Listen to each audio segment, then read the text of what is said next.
Just in time. Hey, evening everybody. This is Jay and Menor with the NC Speakeasy podcast, our weekly, or actually our part of our monthly, and we do a weekly show. With me tonight is my usual standby, the Chris Kidd out in the west side of Cleveland. Hey, Chris, how are you? How we doing? And coming in, since it's going to be a baseball show, coming in from the Bully, since our normal way West Coaster, Chris Green has been out on the East Coast in Boston. He's doing a little jet lagging. So we've called it a Bully. We've got another West Coaster, Mr. Paul J.C. Crowley. How are you, Paul? Hey, good. How you guys doing? Good. And unfortunately, we don't air our prep shows because we would have had a very comedic pregame, so to speak, with Paul. And I got the hat at the last second. I know this. I heard the voice. Is this okay for you, Paul? Is this okay? I have like 300 hats, and then she's like, I asked for a specific one, and she couldn't find it. I'm like, just give me a hat. Well, here's why. Because in person, this looks good, but like on the podcast, my head looks like it could be part of a green screen. It's just too big, and it's too much light. So we'll just stick with the hat. We'll stick with the hat. Dim light. Well, I noticed he's got the old eye. Yeah, he's got the old eye logo in green too. So that was the St. Patty's hat. Yeah, this is a St. Patty's one that has it's got a shamrock on it, and on the other side it's got Chief Wahoo. Nice. Very good. So speaking of Chief Wahoo, and since MLB starts this coming Sunday night, and then Tribe starts on Sunday, I figured this would be a good show to get into our baseball. And since Paul always wants to talk baseball, and he doesn't when he talks with Kate. For some reason. And I have my other show.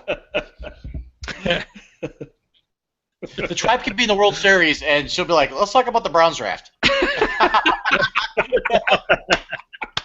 Who should start quarterback? I don't know. It's Game 4, but the World Series. But let's. So she hears this. She's gonna have her claws out. I know. She's gonna. She lives about 5 minutes away. And I keep it right now. I'm like, I just never know. It's about 10 minutes from now. I know. Knocking on your door. I know. I'm like a donkey punched. Wasn't me. How about text away? Don't let Kate in the house. She's gonna punch me. And how long have you been drinking, Paul? This is actually my second drink. Actually, we were coloring Easter eggs earlier, so I had to make a drink for that. Don't you make a drink because it's Thursday? It's Thursday. Yeah. It's Thursday. Yeah. Well, I'm set though because I have I got my little backup here in case I need a refill. This back. Oh man. Well, I'm sitting next to my bar. I got playing a Fireball and all kinds of stuff. Yeah. Can you turn your screen and show absolutely the two people in the audience the man cave you put together? Chris, I don't think you've seen it. I was down for Paul's birthday party, and it's really, really impressive. I saw the guitars and stuff. Right. Wow. And hold on, let me go. Oh, do you like my little backdrop I added? I like that. Very good. We actually just moved her mom's stuff into our. So we got a lot of boxes. But if you look way in the background, you'll see there's a TV and there's my guitars back there. I remember the guitars. Overall, that is all the couch and whatnot. So, and actually, if you can see, I have a little TV in the corner above the bar with the Cavs game on. So, anytime you need a little live update on what the Cavs are up to, just let me know. Well, I've got mine sitting here too in the. I'm down in the grandkids' cave. People have. I'm in the family room, so I got the big TV too. So that's perfect. And a bar behind me, actually. John probably never noticed it was a bar before, but it's always in the background too. I dosed the wine glasses, so we're good. Yeah, the wine rant's back there. Yeah, that's the dead giveaway. Come on, you're a Cleveland sports fan. You need a bar. I mean, come on. You know what's funny about that? And That I you said think that? I was gonna say is when I was in the Army, and this was like 1992 to 96. When I was in the Army, everyone who wasn't from Ohio knows people from Ohio. There's two things that they always told me. They said, especially when you're younger, I don't do it anymore, but they said people from Ohio wear shorts in winter, and they'll wear like a coat or a sweatshirt, and they all have a bar in their basement or their garage or their living room. I'm like, well, isn't that normal? They're like people from Ohio are just crazy. They just celebrate bars and drinking, and we think it's normal. And people from our states think we're weird. Apparently, two of the three of us are sitting within 5 feet of a bar, so there might be something to say to that, I guess. So, well, two of the three of us said they were by a bar, and the one of the three said they're in the grandkids' room. Hopefully, there's no bar there. No, there's a wall between the bar and the grandkids' cave. Perfect. I got speaking of bars, I got a feeling you're going to need one a little bit this season. You think so? You think? You think?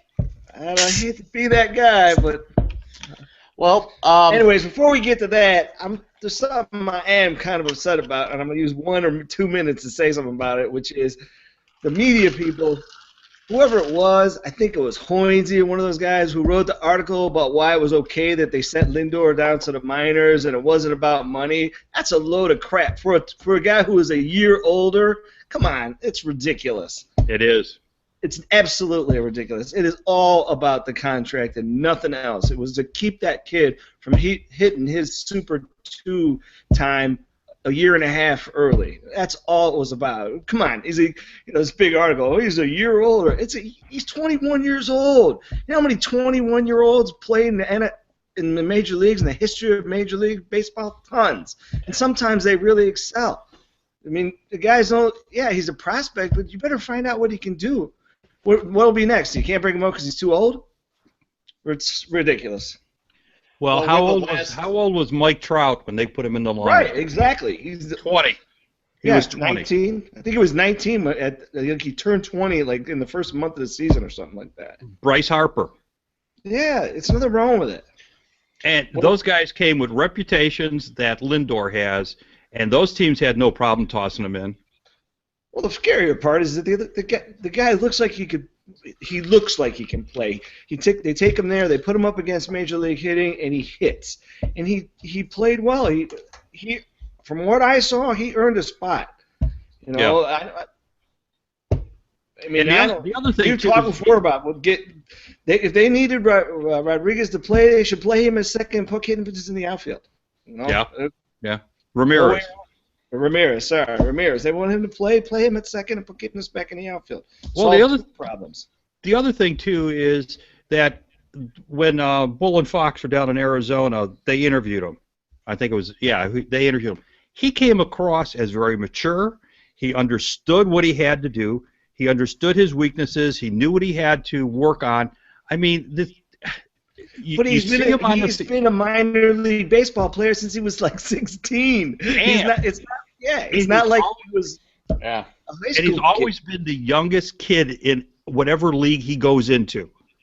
So if he's the youngest kid at A, youngest kid at AA, youngest player at AAA, so what if he's the youngest player in Major League Baseball?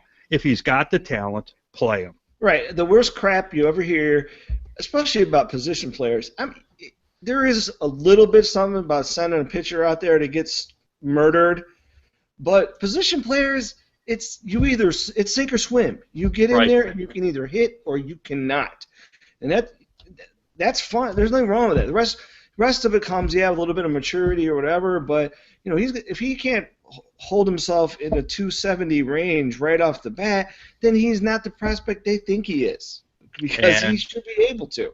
And he's proven it in every level of ball, in every league he's played in, that he's able to hold his own without any reservation whatsoever. And again, you're right as far as Hoynes. He's the mouthpiece for the organization. Oh, right. He's and doing that. And it's kind of funny as a side note to that. I heard or read something about how Scott Boras is all pissed off at the Cubs because they said they gave the Cubs down, right, for 12 days. Send him down. They're going to keep him there for 12 days and then bring him up, and those 12 days will not give him that extra year, and it's pissed off Boras because it's just pushed it another year. Right. To that extent, you're looking at basically two different views of the same thing, except one is agent-driven and the other one is team-driven. Well, I mean, I understand that they have to run it like a business and whatever, but there are some wake-up calls for them. It's pretty scary that their payroll is so much lower than anybody else in their division. Everyone's else, actually, in the league. And it's really weird. Jan and I and Marcus and some of us, we've talked a lot about, yeah, you don't have to spend $120 million, but I think you got to spend 92 to 97 in there somewhere to really be competitive. And where they are, they didn't fill the huge hole. The biggest commodity in baseball rolling is a powerful right-handed bat, and they're worth about $10 million a year. So if you add a $10 million power hitter to that league, to that team, you're what, 96, 97 million? Yeah, they're 80. Yeah. They're 86 and you're now. Competitive. Yeah. So you'd be 96 million because they're gonna have a revolt because the same thing is gonna happen. They're gonna win. They're gonna win 84, 85 games, and they'll either make the play-in game or they're gonna be right on the edge, and the fans are gonna be pissed. And we've been talking about this for 6 months. They're gonna have a damn revolt. At $20 grilled cheese and $10 beers in their $35 million bar and no right-handed bat, they're going to have a revolt because the fans aren't going to put up with it. Yeah, the funny thing about that too, Chris, and you're right. You, me, and Marcus, we've been talking about this ad nauseum for all these years. What is fascinating through all of this is that I saw it on Twitter and I wanted to save it. I didn't have it. I think it came from Buster Olney, but he said the six lowest payrolls in Major League Baseball. Cleveland was one, Pittsburgh, and he listed them. But of the 6, 5 of them are capable of winning a division or qualifying for the wild card. And on one hand, it's nice to hear that because they're not spending a lot of money foolishly, a.k.a. the Browns. But a.k.a. Swisher. Yeah, well, yeah, but you know what? At the time that happened, they had to do something. I agree. They had to do something, and it was unfortunate that Swisher, his injuries and his age all had the perfect storm and crashed in Cleveland. I'm not going to hold them at fault because I would rather have been able to say at least they tried it and they looked and tried to get something that didn't pan out. Fine, move on. But I'm thinking they're at a position that they're well within the realm of making a move, and this is where I think, Chris, you're trying to get at.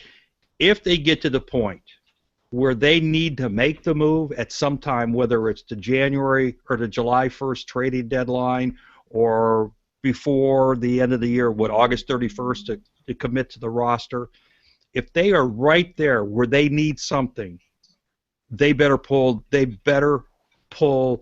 the cord this time and not say, well, we're going to try to do it without it, because they're going to be losing the fan base again.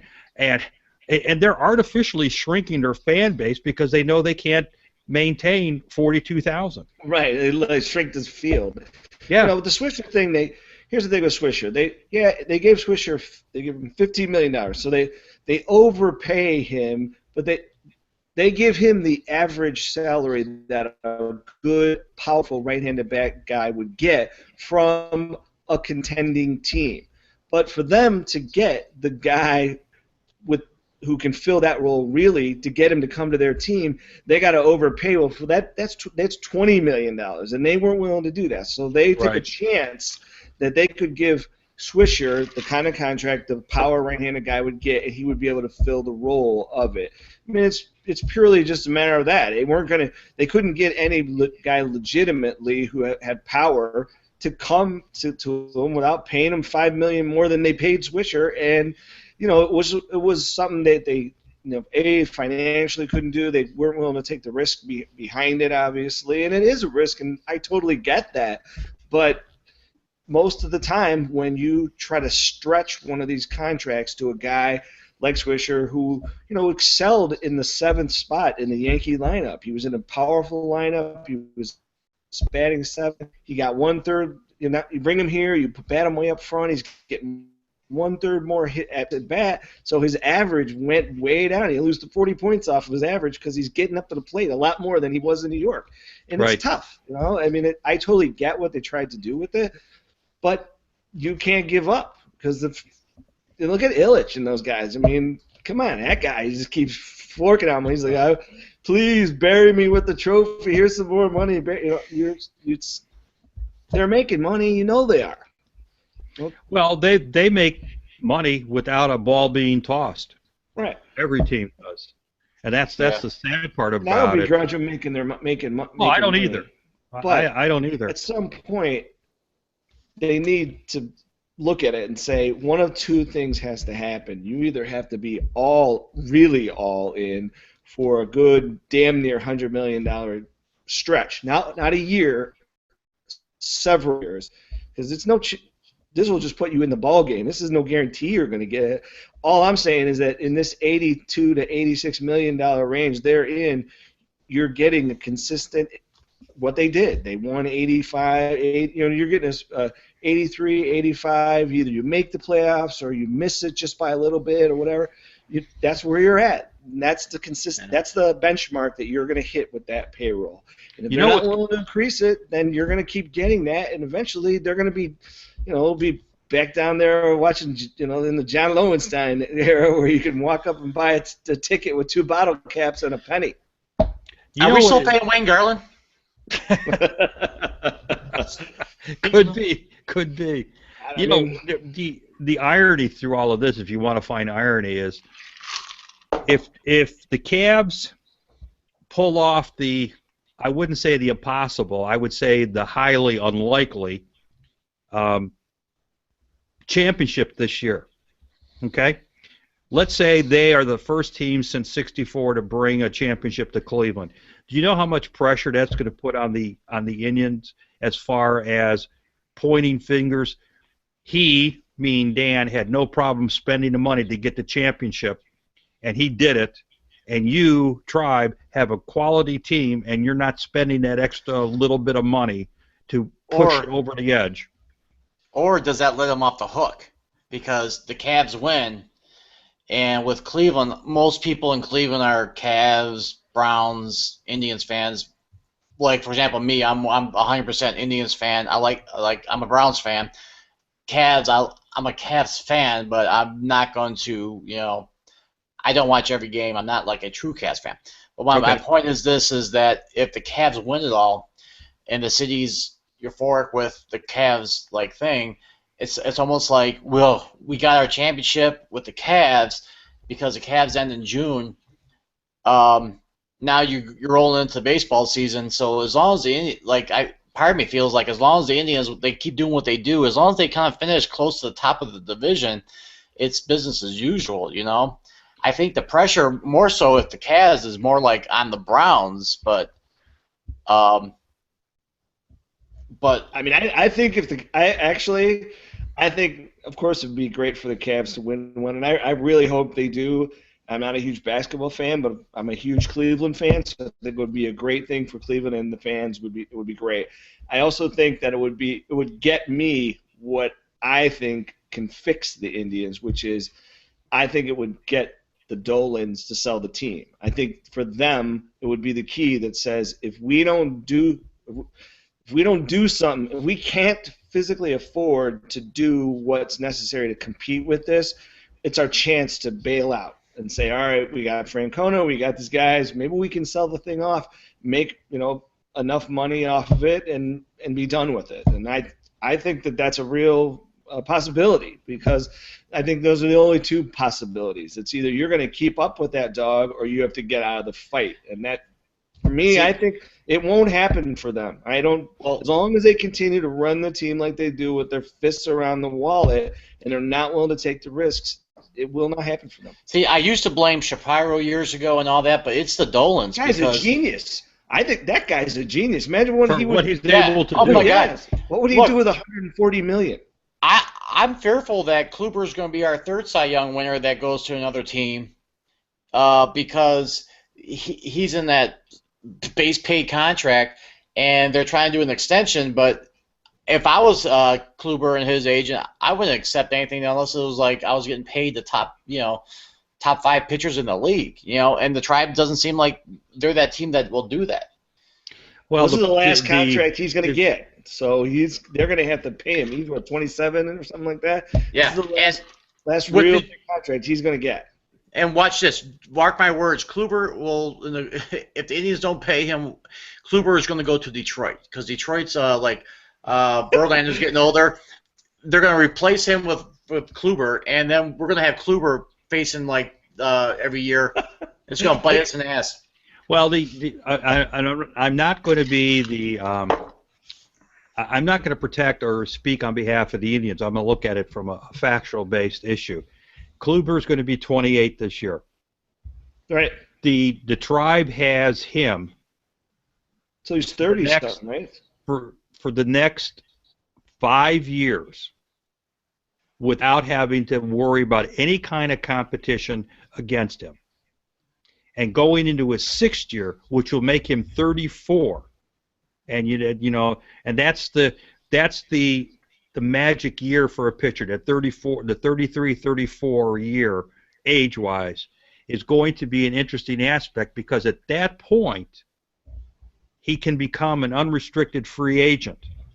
And Paul, like you say, if he goes to Detroit. Well, I don't, and I know you were speaking metaphorically. He's going to go to a prominent team and come back to haunt. Well, I hear what you're saying. I actually didn't realize his contract was for 5 more years, to be honest with you. But at the same time, he's eligible for some kind of arbitration, though. That's right. What it is. He's not eligible for anything because he doesn't have the service years, because he was a long minor league. It took him longer for him to mature to reach the major league level. So, yeah, something like but he's going to reach his arbitration available, I think, after next season or something like that. So they're trying to. And the thing is, they might have him under contract, but when he won the Cy Young, if he puts up decent numbers this year and he goes up for an arbitrator again, he's going to get $18 million, man. Right. That's the going rate for a guy like that. But if you know what, if you look at it from a I hate saying you look at it from a business standpoint. Well, they have to. If he goes up and he says, okay, fine, we can't get a long-term contract that's acceptable to both parties, and he goes to arbitration. The arbitration is only for a year, so there's no long-term issue in there. So he could go to arbitration and get 15, then 17, then 21 each year, versus setting up a 5-year agreement for $75 million, and then back ended, and at that point the back end becomes unmanageable and you got to dump him. Whereas this way he gets his money up front based on what he's going to do, but the Indians don't have that back end or the extra years that they have to worry about. So it's a crapshoot when you look at it from a standpoint of fandom. You want to see something done. But then, if you take a look at it from a realistic approach, from the business of baseball, you got to say, I'm going to fall in line with what their philosophy is, at least with Kluber. I don't blame him for that at all. I will castrate them about the fact that they're not doing enough. I mean, if you can have Kansas City and Minnesota. They don't have new stadiums. Their population is similar to Cleveland's. They have the same competition. They have pro basketball. They have pro football. Although Kansas City doesn't have basketball, but they really have a third entity you have to deal with, Neppy St. Louis, the Cardinals. They all have their competition, whether it's the different sports or geographic competition. How can they come up with the the 20 the between the 15 and the $22 million difference between them and Cleveland? That's what bothers me on that, and I think that's what everybody's looking at, saying they're spending that amount of money. Cleveland's not. Why? Well, they're taking it, and they're taking the chance. Well, I mean, the guys in Kansas City, I think some of it had to do with that. The guys in Kansas City showed that in that 90 range, you can go a long way, and their owner probably made a fair amount of money in those extra playoff series, World Series things, and so they look around and say, well, wait a second, if we push it up a little bit further, all the teams, you got a chance to be there. I mean, there's that part of it. I think you don't got to spend $200 million, but you got to be in the 95 range in there somewhere. You have to you need a quality right-handed bat and and 3 or 4 pitchers. And you're right, they're right there, but not having the right-handed bat on some nights in the American League, you just need that guy. He's the guy that can get you the 3 or 4 or 5 wins above the 83 or 4 that the guys you have right now can get you, which gets you things like home playoff games. Right. Those kind of things. I mean, that's the thing. It doesn't seem like, I mean, it seems nuts when somebody says, well, wait a second, you got to spend $10 million to get 5 more wins. But in the marathon, that's what we're talking about. That's all That's all they need is to get those 5 more wins. And all they had to do was get one guy this offseason, that one guy who has. We're not talking about like the 50 Some home of the run money guy. those guys got, that money that Sandoval got or whatever, please. Yes. Never gonna Right. That's a Nick Swisher. Well, that's what I was getting at too. Is I don't want them to overpay for mediocre or whatever. But looking at the lineup, everything you look through, you're like, okay, okay. But then, like, who's playing DH? That's a spot where they could have picked up a guy who all he does is kind of like, you can pick up a crappy fielder who can hit, a guy that you can just plug in there. Right now, our DH, what we got, like, depending on who plays when, but you got like Santana, Moss, maybe Moss. I think Moss will do most of it. I think. He'll do most of it. But DL, and we'll play Santana at first. Right. I mean, the truth of the right-handed problem is drafting and development. When this team was good before, in the 90s, when we had the good run, we developed the powerful right-handed guy that we had, and that's Manny Ramirez. He came from their system. And Bell. They developed those guys because. And it's the truth of it. It's like the NFL quarterback. The great quarterbacks don't get away from their teams until they're past their prime because nobody's willing to try to replace them. It's the same kind of thing. It's like they haven't done a good job of developing anybody. I think that, to me, that's scarier than anything else, is that they haven't been able to bring up anybody right-handed that can hit the ball out of the infield. And it doesn't. It's like, what are they doing? You see that this formula works. You have to have, this certain formula. It's worked all throughout baseball, no matter what they do to the game. This formula: good pitching, you need a power right-handed bat, you need a fair amount of good hitting lefties. All the great teams, you go back 60s, 70s, the whole deal, they all have that combination. And here, you just look and say, oh, wait a second, they don't have a right-handed guy who can hit a pop-up over third base. Something's wrong. And then a decade of this, they haven't been able to fix it. And you have to be sitting back here going, what the hell are they doing? You brought Chris, you brought an interesting point up about Kansas City and the guy who's ever running the team wanting to get into the playoffs because of what it's going to bring back to the team in a multitude of things. The recognition, the excitement, the extra money. The extra money is just unbelievable, and I'll break it down this way. When the Indians qualified the last time for the playoffs, I'm not talking about 2 years ago when they had that play-in game, but when they were in, was it 2007? And as a season ticket holder, you get the the package. The prices for the tickets are established by Major League Baseball. The Indians have no say whatsoever in what the cost of the ticket is. All right, so my seat at that time was referred to as a lower reserve ticket. At that point I was down before they put in the party deck, so I was sitting in that section between the foul pole in right field and the bullpen, the very front row. I mean, great seats. Those ran me $22.50 a game. And they didn't have the higher cost for a team that comes in. It was just straight pricing.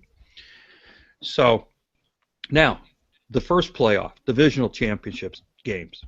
Those $22, those $24, $22. I think it's $22.50. It might have been $24.50. I don't know. Let's say $25. That $25 ticket for the first level of playoffs. Guess how much the ticket would have been? Probably $100. No, well, close. 75. There you go. Okay?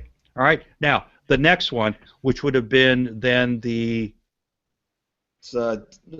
league championship. League championship. Okay. What was that cost? Probably doubled, right? I'd say 130 or 40. 150. It was 175. Wow. Now World Series. Guess what the World Series ticket would have been? 350, 400, what? 1,000. No, it wasn't that. It was 235. Still, you start multiplying out. Average seats about 200 for World Series. Average seats, what, $200 in there? Average maybe, and yeah, and you're guaranteed 2 games. So yeah, it's the multiplier effect. The longer you go, the more games you have, and the ticket value increases along the way. Yeah, you've got to get into the playoffs to get your reward. And I go back, and I've said this all along. If I'm running a restaurant, I'm not going to put the top shelf stuff out there until people come in. I'm going to put the top shelf stuff there to bring them in. And once you've got them in, and they're there, they'll buy the food, they'll buy the drinks. Right. I mean, they got to build it. You're right, and that's just something they haven't done. No, they haven't.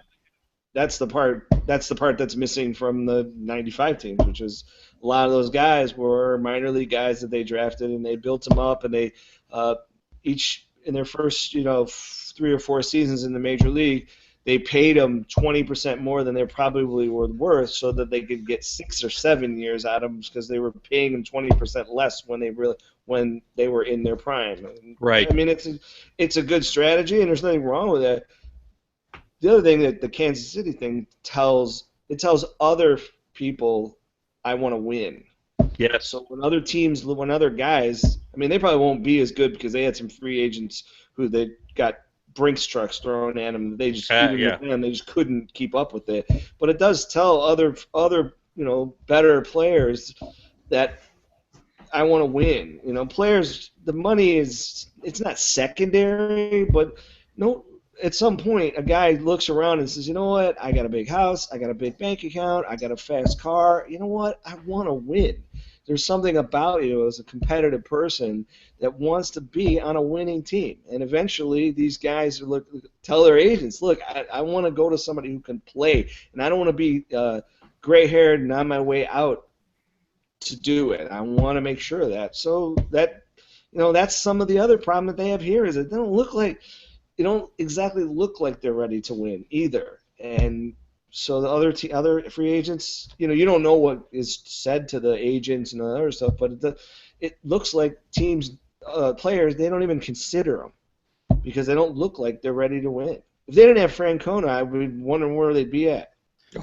Oh, that'd be a nightmare. Because absolutely. A, he's gotten more out of it than they have, and B, they've gotten some decent guys to at least take a look at them. And I don't know where they'd be without him. So, I mean, I hate to be so negative in the beginning. I'm not. I'm a realist. I don't think they'll be bad. I think. Hey, Chris, I think they're going to win 86 games, and they're somewhere. That was actually my next question of what you thought they're. You say 86? I said about 86 games. I was actually thinking between 90 and 92. I was kind of like. I don't think they got the bets for it, frankly. I hear you, but I'm also I'm being an Ultra fan right now. Because if it was up to me, well, I don't want to talk. I'd be like, it's gonna be 110. I don't want to talk. I just maybe if we're on the air for another like hour, I'd be like, no, I think we're at 302. Well, let's here at Paul. That's a good segue to get away from the business side of baseball and the Tribe to get into the on-field stuff. Paul, you had him at 90, 92. Chris, you're looking at 80, 86, and I'm the eternal optimist. I'm still looking at 90, 91. I think that they have the team to make it this year to get to that 90 win threshold, and it for a couple of reasons. One, I think their defense is going to be markedly improved. It was so bad last year. I don't think it can be as bad as it was before. And that's it. If the defense would have been average, and if they bring that average defense into play this year, they're going to make a better stride on that. I mean, Chris, you and I and the other Chris, we talked about this, over the winter, because they had such a terrible defense. The pitchers were almost. They couldn't do anything but throw strikes and get strikeouts because they were fearful that if the ball was put into play, they would turn around and shield their eyes, not knowing if a quality play was going to be made. And they led the league for, I think it's the second year in a row, they led the league in strikeouts. That is a good, but it's also a bad thing because strikeouts mean you're throwing a lot of pitches. Yes. So there's wear and tear on the pitchers. You are possibly overlooking defensive lapses out in the field because you're going for the strikeout. Now, on the flip side of that, going the other way, Mickey Callaway has really impressed me in getting the pitchers to throw a first pitch strike. That changes the whole dynamics of the at-bat. Yeah. And he's got all these guys now knowing, and they saw what Kluber did. Kluber, I think it was like 82% of his pitches were first pitch strikes, which is a phenomenal number. If Salazar hadn't been starting in the minor leagues, if McAllister wasn't on the staff, I might be in the 88, 89 range in there somewhere, but with Salazar not starting and having to put both McAllister and House in the rotation, it definitely worries me. I like House from the I like House a lot because first of all he's a lefty, and you have to have a lefty in the lineup. But I like sandwiching in between. If you sandwich House between Bauer and Salazar, then he's got a chance. But what's wrong now is that you're going to pitch McAllister and then House. So there's something going on with Salazar behind the scenes that we don't know about. Is there something wrong? Is he having arm problems or something? They're saying there's no arm problem. It's just that his maturity issue is coming into play. Well, not that anybody got accused or arrested for this, but he had that off-season incident. Was him and someone else? Wasn't it? Who was it? Salazar Salazar was the only name that popped up. They never said anything else because he was the one who had the police report written.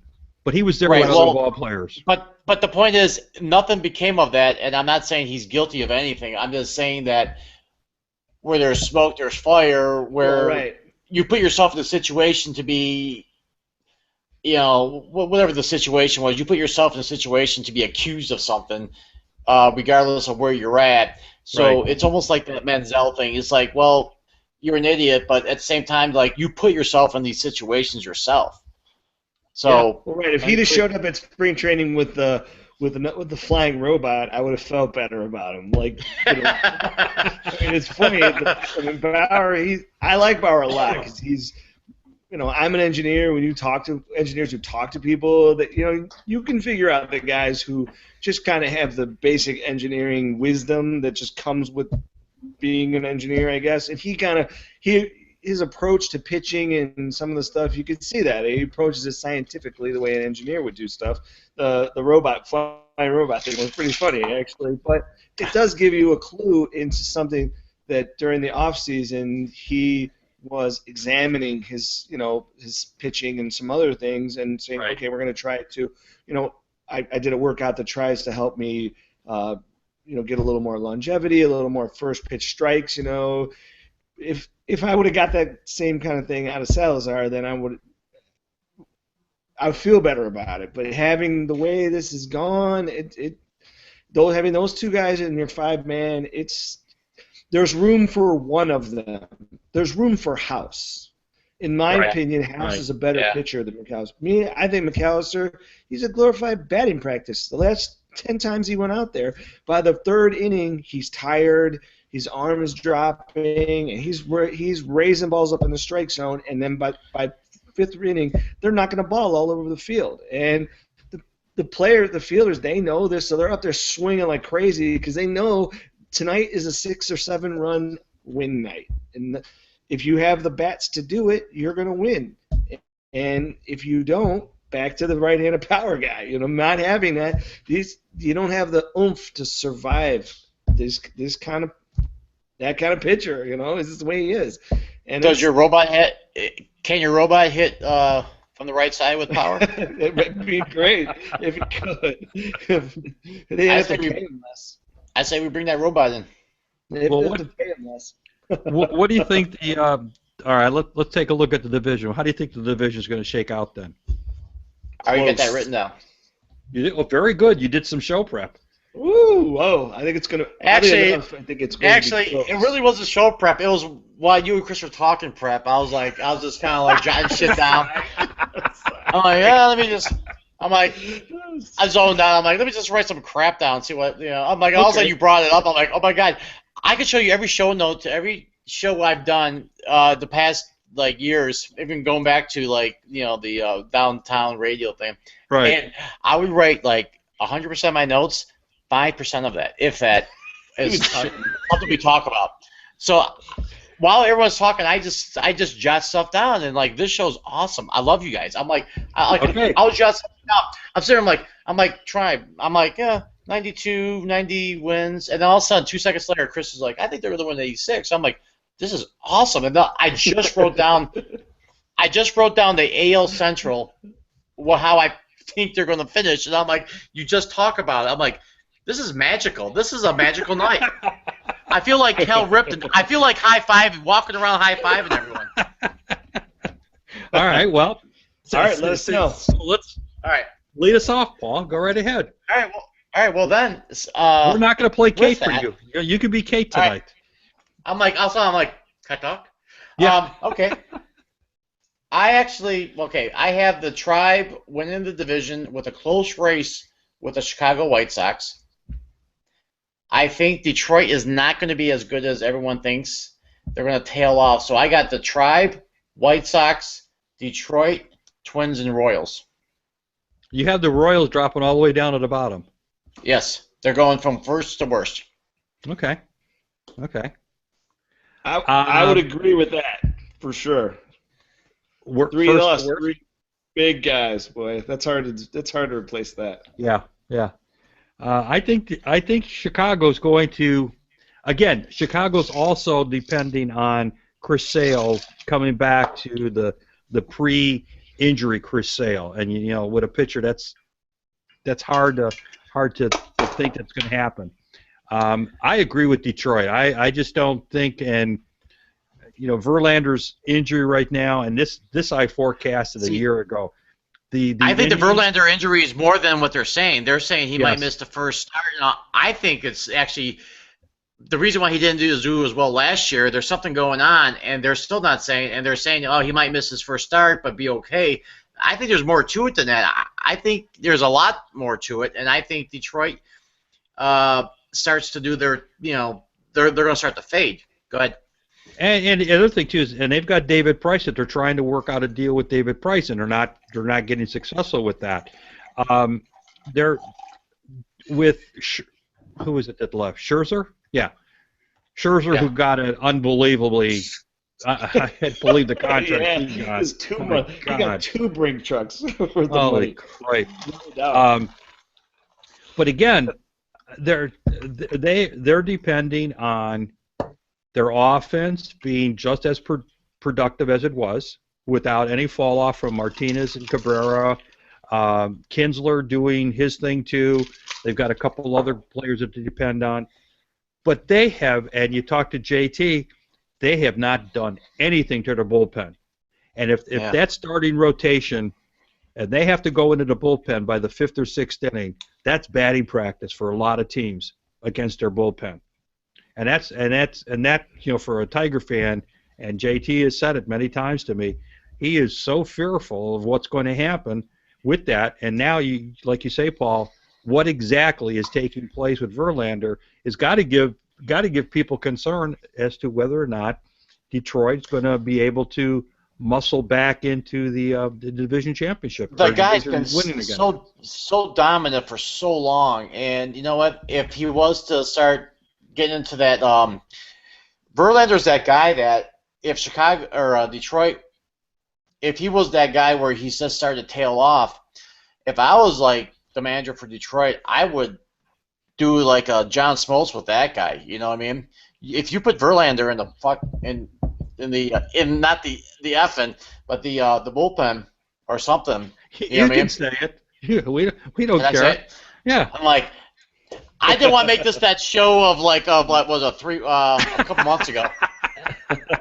No, I don't think anything could off. I mean, with the Tall John and it was actually Chris Tall John. It was the Drunken Sailor Fest. That was awesome. It was Brad, right? It was Brad. Yeah, with Brad. No, was it Chris? Were you there for that? No, it was Brad and JT. I thought it was just JT and Brad. It was just those two, wasn't it? It was just those two. It was just those two, yeah. I actually watched that show. I watched that show because one of our members kind of made a comment about it, so I went back to make sure I watched it. I'm like, I didn't see it as bad, but it was just funny because everyone was just drunk and just like speaking freely. I'm like, you know what? Who cares? Oh yeah, it was speakeasy. It was for sure. Yeah, it's speakeasy, and if you have your 8-year-old child watching the show with you, then that's a bad job out of you. Yeah, no, I agree. I agree. It's very funny. So back the Verlander thing. Here's the thing. There's a finite amount of innings and pitches a guy can make in his lifetime. There's no way around it. They can operate it on your arm a couple times and try to bring it back, but I mean, all those games where the guy pitched into the 8, 9, 10, 11 innings and he's out there rifling 140 pitches a game, there's no way it wasn't going to catch up with him, and right. It seems like it is. And that's usually he falls into that category where they're like a comet. They burn out fast. By the time they reach in their low 30s, got all that mileage on his arm, and it just drops off like crazy. Schmaltz is that's Schmaltz in a nutshell right there. Mm-hmm. He was able to resurrect his career and get into the bullpen, but and Verlander may end up going that route too. But my thing about the division is 90 games. The first team to 90 wins will win the division, and it's going to be rough. They are going to beat the crap out of each other. So, well, that's the other thing. So it's very possible this could be a division that's won by a team that could maybe garner 88 wins because they're going to beat up on each other. And I just think that there's going to be a lot of holes in all 4 teams now. So when they play each other, by the second or third time they play each other, the holes start to come out. And Detroit, their hole is the bullpen. And if their starting pitching isn't up to snuff and teams can get into their bullpen by the 3rd or 4th inning, they're done. They will lose those games if they don't have the arms to. Detroit season can get ugly real quick. Yes. Yes, I would agree. So I'm going with Chicago. And then I think the sleeper is Minnesota. I think Minnesota is going to be better than you think they are. They were close. They lost a lot of really close games last year. And they had a few guys that looked like they were on the verge of getting to that next kind of level. And I think you're going to be surprised that they're going to be better than you think. So, and then Cleveland, and I have Detroit. I think Detroit will be the basement this year. The age and weak arms are going to catch up to them, and there's not much you're going to be able to do it. There's no I'll way. sacrifice mine for yours. That's awesome. I mean, There's no way that I don't think that between Miggy and Victor? God, they're getting old. Yeah, I think Victor can do it again. I find it hard. The mathematician in me says I don't think so. I don't think it's possible that they gave him that huge contract, but it's one of those I'm going to pay you for your past performance stuff. But I find it hard to believe that he can repeat the same from last year. It was such a freak that I don't think he can do it. And with their weak pitching that they're going to see, it wouldn't surprise me a bit that they would win 80 games, that they would finish below 500. Well, I'm saying the Tribe in Chicago will battle for first, and it'll all come down to head-to-head competition between those two. Whoever takes the season series between the White Sox and Tribe will take the division. I see Kansas City struggling to finish third, and Minnesota. So it's very possible Minnesota and KC can flip-flop. And I'm with you, Chris. I see Detroit, tanking, going down to the basement. More so now with the problems that we're hearing about Verlander and the bullpen. And this is a division that is really, really predicated on having a quality bullpen because they're going to be battling. And as you see, they've got the roster the Tribe made out. They've got 8 arms in the bullpen. So they're going to go. They're going to plan to go there often. Not going to have a problem with it. The only one that's got a real good set position, Cody Allen's coming in as a closer. Probably Brian Shaw is going to be his setup man, and the rest are going to be there for situational issues. They got some young arms. They got some steady heads in there. I'd love to say that this is going to be a walkthrough for the Tribe. It's going to be a enjoyable season if you're one, a Tribe fan, and two, if you're a good baseball fan. This could be an exciting division for baseball, at least in it will be tight. I would agree that it's going to be tight. That it's going to come down to who can rise and who can fall. I really do think that. I mean, as far as Detroit goes, there's not many teams in the Major League Baseball that you can lose 2 of your 5 starters and then turn around and expect you to do even better than you did last year. I mean, they lost 2 guys from their rotation. It's pretty hard, and their bullpen was pretty weak to start with. Right. And all their hitters got mostly a year older suddenly. So I don't know. And your ace has question marks. So yeah. Definitely is going to be. It's going to be interesting. You're right. It could be an 88 win. I don't think the Tribe will be out of it. I don't think it's going to be a struggle, and it's going to be. There's going to be a lot of peaks and valleys. I guess there's like that in every baseball season, but here you're going to see points where pitching carries them, and you're going to see points when everybody's looking around at each other like who's going to throw the ball next. So we'll see what happens. All right, move to the East. Who do you think is going to come out of the East? Baltimore. One or two teams come out of the East. I'll take Toronto. Really? I like Toronto also. I do too. Yeah, I think Baltimore will win it. I'll take Toronto as my second. I can live with that. I don't see much with the Yankees. It's going to be interesting to see how the Yankees, from a clubhouse perspective, deal with now A-Rod being back, and yeah, you know what? Yankees are going to go through that period of time that they did back in the '80s, where before they had their great run with, the Yankees are going to go through this lull of like 10 years of just mediocre crap. You'll see, and hopefully Boston joins them.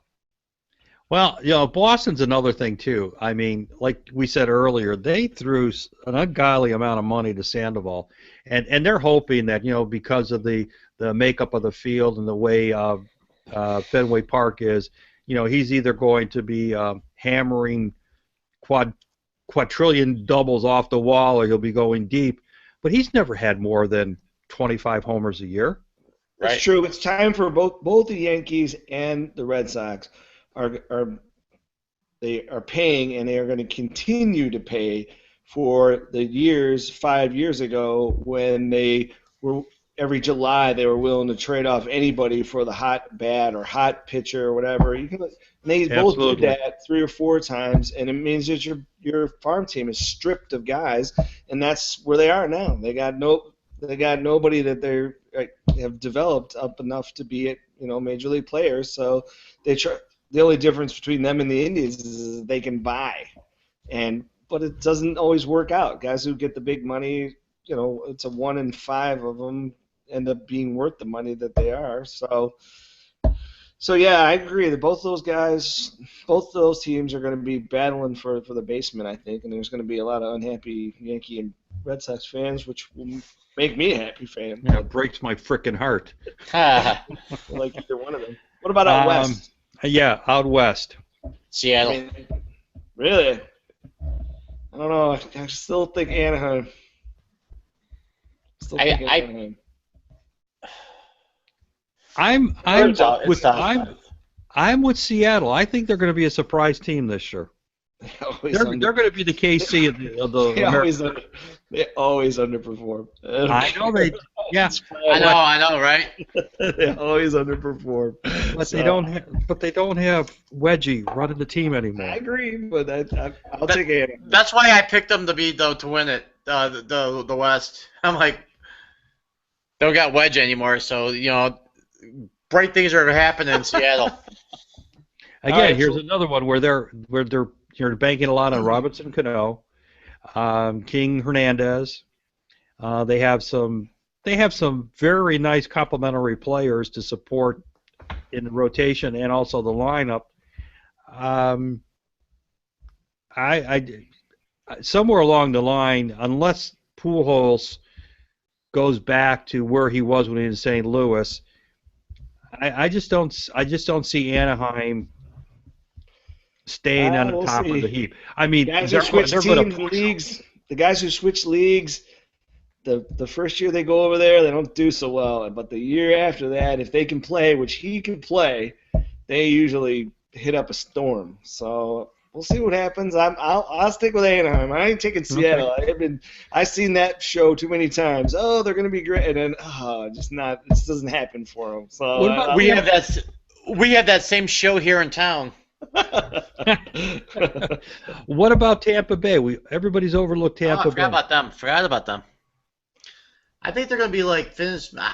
I'll give Tampa Bay second or third in the East. I'll say third.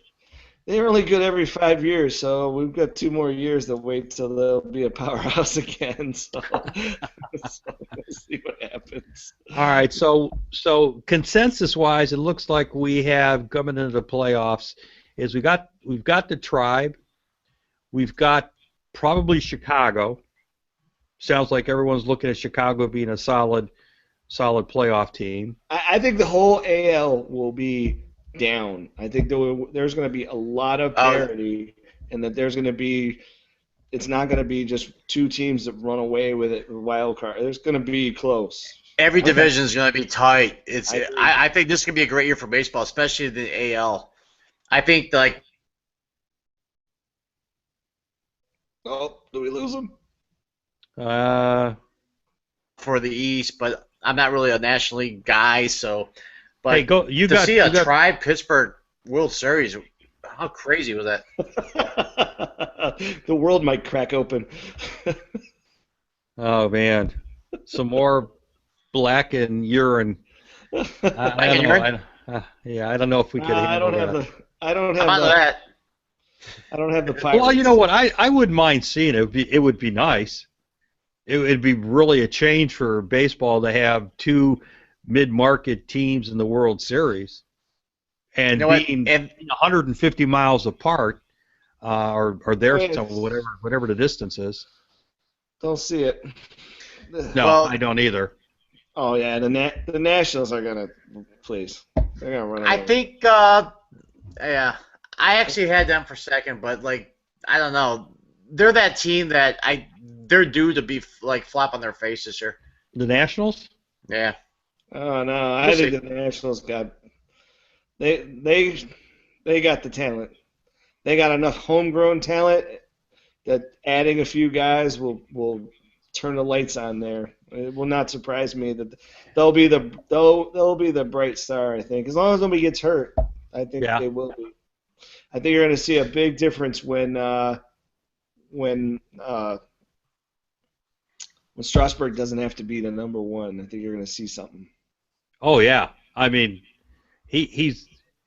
You think that they'll flip the positions where Scherzer will come in as the ace and Strasburg You will think? drop to the 2? Yeah. Oh yeah. Okay. Yeah. I don't. Yeah. I don't. I mean, I think that's the reason they went and got him. Frankly, it's what the Indians should have did 4 seasons ago to Masterson, which is get him out of the 1 spot. But Yeah. live and learn. Yeah, but then again, they didn't. They didn't have anybody else. Oh, well, that was the deal too. neither did Washington. They just rolled up the Brinks truck and said, "Here, give us the best guy you can find." I mean, I tell you what, you made a good point though. If you think about the situation with the Tribe is in right now, you just said like 4 years ago Masterson was our ace, Mm-hmm. and then now we look at now we're still not spending money, but to think about a team that has Masterson as your ace, and what a sorry sack of a team that could have like what that would be, and now we're like, if Masterson in his in that year was pitcher now, it'd be like, yeah, he would be like the 4 or 5 star, Oh, absolutely. Yeah. Yeah. you know? yeah, what's lost in the math, I guess, for fans is how important it is about a pitcher who a pitcher matches up with. It's a big deal who you pitch against. Yeah. And that's when you have to go out there and continually, every Sunday or at least every other Sunday, you're having to go out there and face the best guy on the other team over the course of the season. It's hard on a guy. Mm-hmm. And the reason why Scherzer can get 2 Brinks trucks worth of money is because he can take it. He can handle it. He's proven that he can take on that competition. It's a big deal, and that's why there's so few guys that can do it. And early on, he looked like a 2 from the beginning, and it's a shame that they weren't able to kind of see that. But that's the financial reality of it, is that they don't have the Brinks truck to give them. Where the guys at Washington, they saw it and said, you know what, if we bring in another guy, we move him down a slot, it wouldn't surprise me they move him down 2 slots for a while and let him face the 3rd guy even and give it a try. It would be shocked that sometimes it turns the lights on for guys, and we'll see what happens with them. Yeah, I have Washington in the World Series, frankly. I think Washington is going to win the National League. That's how good I think they are. All right. I agree I have Washington coming out of the National League. All right. So Paul, who do you have coming out of National League? I have Pittsburgh. Okay. All right. So Paul's got Pittsburgh. All right. Now, realistically, be as honest as you can. Who comes out of the American League for the World Series? Sports Illustrated aside. Yeah.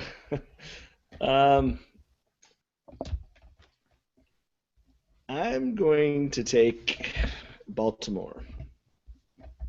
Ooh, a Beltway series. I do. I think it will be. Well, Wow. the networks will like that because that's all prime time. Oh, I know. Baltimore was their offense only needed another year of grooming a little bit, and I think they got that. Do you think I Markakis leaving is going to hurt? What's that?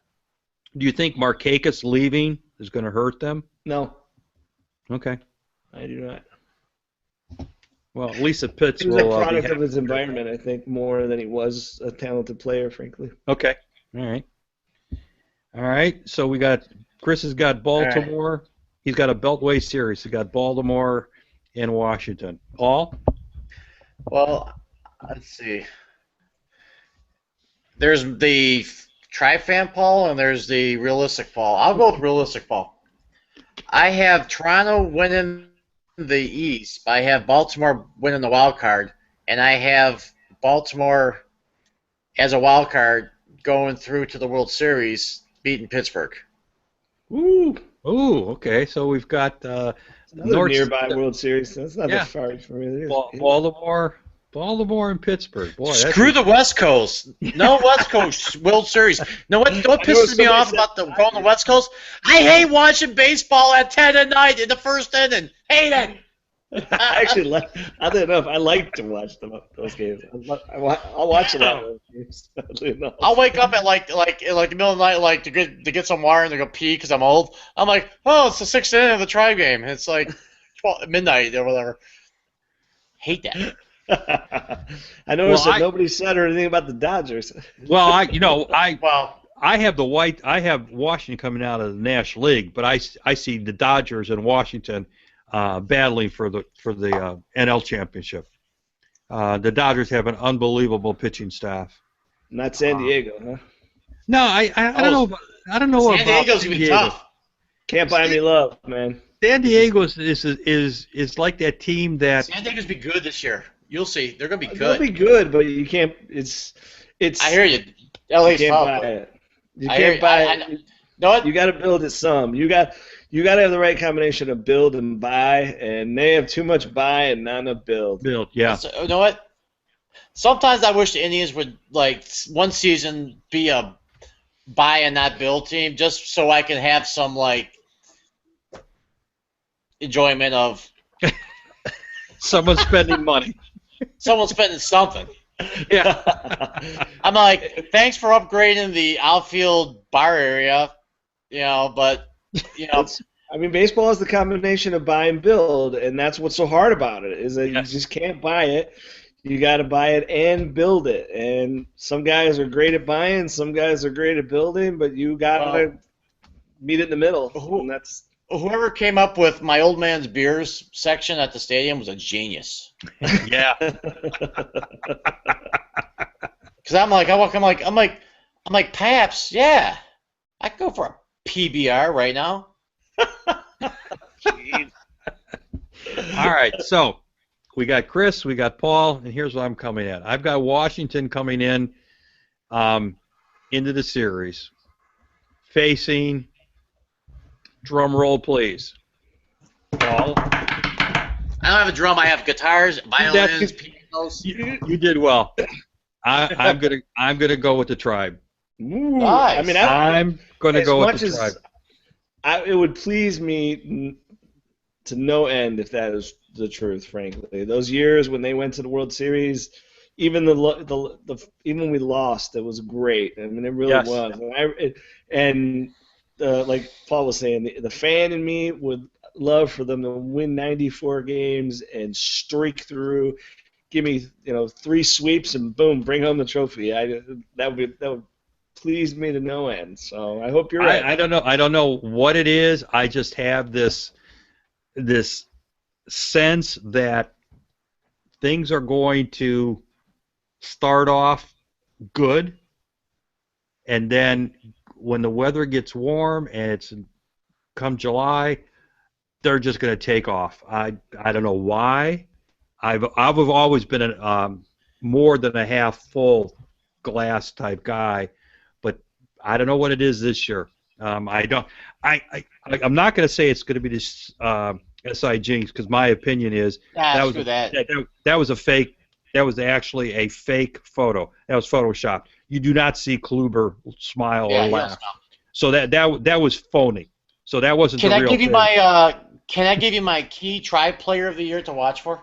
Yeah, we're gonna get. Go ahead. Yeah, okay. Hey, he's reading off of my prep sheet. Oh, no doubt. Oh, am I really? Was that next? Yes. That was gonna be next. We always do that. We always do that. These notes are huge. Everything is coming to fruition, and you're frame here, right here.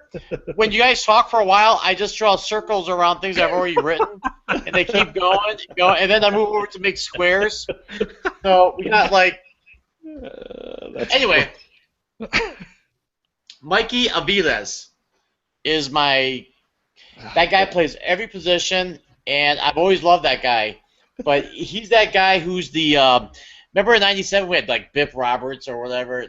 He's that little key guy that's going to like make certain key games, close games, like happen in our favor. And he's funny. I actually met him. He's a good guy. Oh, he's a great guy. He really is. He's got a great personality, and one of the things I like about him is that he knows that his role. He knows what his role is. Yeah. And he prepares for it so that if all of a sudden someone says, "Hey, Mike, you're in the third," he's ready, or he's at second, or he's on the bench for a week, pinch hitting role, and and that shows the professionalism that you have to have on a team, and you have to have that type of guy that. It doesn't make a difference if he's not in that thing. He's up, and you can watch if you watch the game outside of the game itself. You see him in a dugout. He's having fun with the players. He's out there. He's pumping everything around. Key element, a key player for the success of the Tribe this year. I'll give you that one. Good call, Paul. Yes. The whole time you're talking, I was circling. I saw it. No. My thing, I think the guy who's going to have his best season as an Indian is Santana. I think settling him into the first base role, that he proved he could be a quality first baseman in the field, and I think he's going to be comfortable with that. And hitters, he's the kind of hitter that comfort, and that it means a lot to those kind of guys. So we'll see. I think you're going to see. I'm thinking a 30 homer season out of him. That's actually a very good call, because last year, if you recall, they experimented with him at third base, and I think that from a hitter standpoint, they had him third base, DH, and then first base. It was kind of like a lot to be going on. Now this year, there's no talk of Santana third base. It's DH first base, and I think that he can settle into that and concentrate more on like on being a decent hitter or whatnot. So that's a good call. That's my call. I agree, and I think I'm not agreeing as far as the player goes, but I agree with your assessment on him. I think from the get-go, if you've seen if you follow him on Twitter and you see some of the things that they're reporting, he is so relaxed this year, knowing he's going to bat third or fourth, he's going to play first, they'll give him some time off, and he's going to DH. He's not going to go. He won't catch unless it's an absolute emergency situation. He might catch once every 2 weeks. I mean, yeah, exactly, and he's going to love that. And when you have your mind clear, where you don't have to worry or think about anything else, the game comes so effortlessly. And he's got the talent. And I agree with your assessment on him. My breakout player this year, Trevor Bauer. Oh, nice. I think that he is going to be. Yeah, he would be my pitcher. If you ask me, my pitcher, he was the guy. Okay. That I think he's going to finally put everything together. You're going to see Kluber, Carrasco, and Bauer, and at that point, if those three do what I think they're capable of doing, you get into playoffs, you need three quality pitchers, and that's it. And then everybody else is man the phone, you're in whenever we need you. And I just think that Bauer, he has bought into what Callaway and Francona have wanted him to do. They respect his mind. They're not playing games with him. They're not saying it's our way or the highway. They're saying this is the way we'd like to do it. What do you see? What do you want to contribute? Let's work together. He's finally aged up enough to where they can look at him and say he has wisdom. Before he was just a smart, he's a know-it-all young kid. But he's finally aged up enough to where his kind of higher IQ can push it out. The other thing I noticed is that it looked to me like he got the he was getting a good handle on the Kluber sinker a little bit in the games that I saw him, and he's a guy that you can get if he can get that. He saw how much mileage Kluber got out of that pitch last season, and I think that was why he was talking about it so much during last season. Like, you're right, you need to show me how to do this. I need to get this in my game, because he saw how many people he just flat out got out with that pitch. So it looked like he had some of it going on. Hopefully he can do that. But yeah, I think you're right. You're going to see a different guy. And one of the interviews that they had that I heard him give, and they were, I don't know if it was Andy Baskin or whoever it was, but somebody from the Cleveland media was asking him, because he just came out of a game where he really pretty much got rocked. And they asked him, he says, well, are you disappointed? He goes, no, not at all, because I was trying things. Right. Why wouldn't I try things? Right. Yes, and he said, why wouldn't I try things in spring training? It's not going to count. And if I find I'm doing something wrong, I make the adjustment. Then I don't have to worry about trying to do the things when it counts. That's maturity. That's using your head. That's using the infamous 6 inches between the left ear and the right ear that Paul Shuey never had. My favorite player for having talent and not working with it. And you said 6 inches. What are you talking about? The 6 inches between your left ear and your right ear. Oh, left ear, right ear. I thought you were talking about some other 6 inches. Never mind. I kind of waned off there for a minute. Oh, Melissa walked into the room and it just. I'm like, I thought she said 6 inches. What? I'm like, no, we're fine. I'll get you later. You'll see. Get you later. Well, I think we've pretty much covered what I was hoping to do, and it's going to be an exciting season, I think. I hope the weather cooperates enough where I hate to go to a ball game and have the weather make it uncomfortable to watch the game. You can go to a game and have the results make you uncomfortable, but I'd rather be uncomfortable being a clear 82 and a beer in hand than uncomfortable 35 and trying to drink hot, warm chocolate. I'm an opening day. I'm catching a foul ball. I'm catching a foul ball my first time in my life. I've been to like hundreds of Indians games from never caught a 1975, 76, ever. I've never came close to catching a foul ball. This opening game, I'm catching one. Well, we've got good seats for that because I know. That's what I'm saying. I'll leave the opening day Warrior stuff for you super fans, man. For me, the opening day is like May 20th. It needs to be warm. I can't go down there when it's 35 degrees, man. Every left-handed bat that comes up, I'm gonna be ready. Well, I got to figure out where we're gonna sit so I don't get in your way, because I know at that point you're just gonna.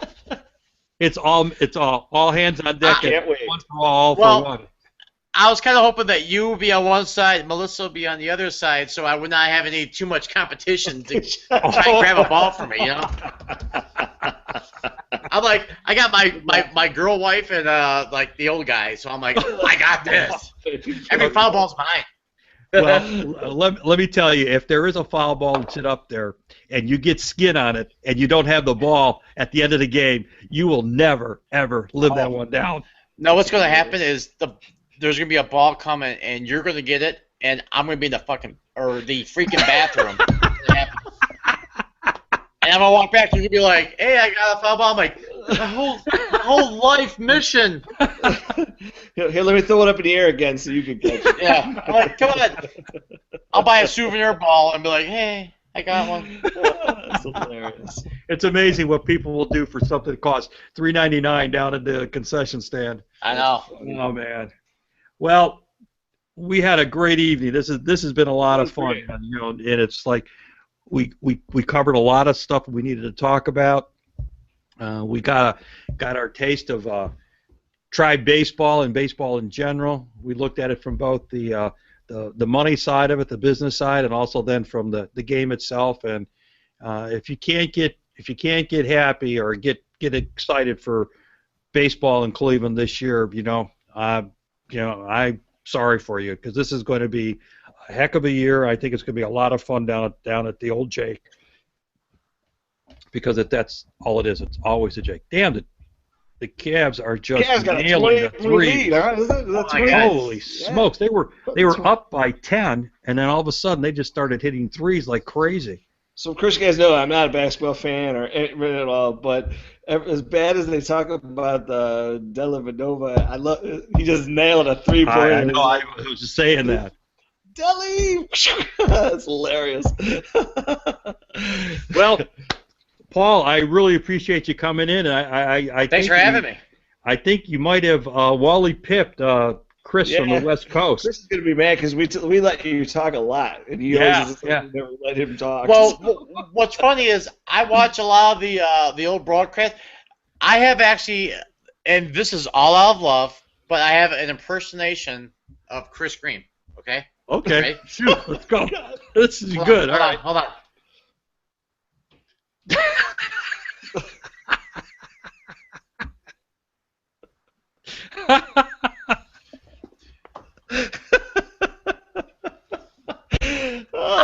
I watch every podcast. I'm like, Chris, move your screen up a little bit so your face is in the middle of the screen. God damn it!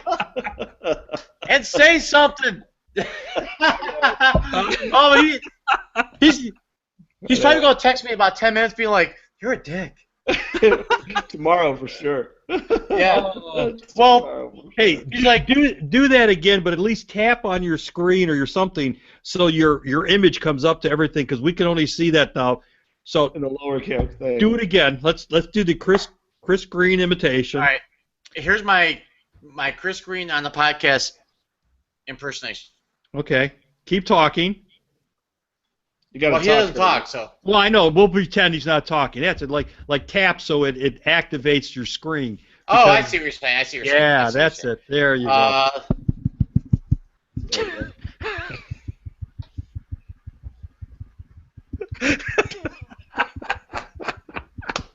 Oh, God. Oh, Paul, that is perfect. Oh, I will definitely email or tweet this out so that he gets this. All you should tell Chris is that there's an Easter egg at the end of the podcast just for you. That's all you need to tell him. That's all you need to tell him. That's so one podcast, I alienated Kate and Chris Green. Oh yeah, no. And Kate, I probably pissed off Tall John. Chris isn't. Oh yeah, you were on him and Brad too, so that was perfect. Yeah. So and Brad, so now there's gonna be a shakeup of like, so all of a sudden Kate's gonna be like, you know what? I'm gonna do my show with Skog and I'm gonna take Chris Green. Oh, you're on your own. Oh, that's so funny. This has been one of our better ones, I tell you. It's been a ball. So, next week is opening day, Monday night, and then Tribe opens at home next Friday. Deli for three. Deli for three again. My God. 99 to 76. Deli for three. Well, guys, I'm going to cut us off. And, folks, thanks for listening. Once again, it's the NC Speakeasy, and you can follow all of us on Twitter. My handle is @JNMenor. We have the other two, which are? I'm at Paul JC 1969. And I'm at the Chris Kidd. And that's it for tonight, and we'll see you again soon. Night all.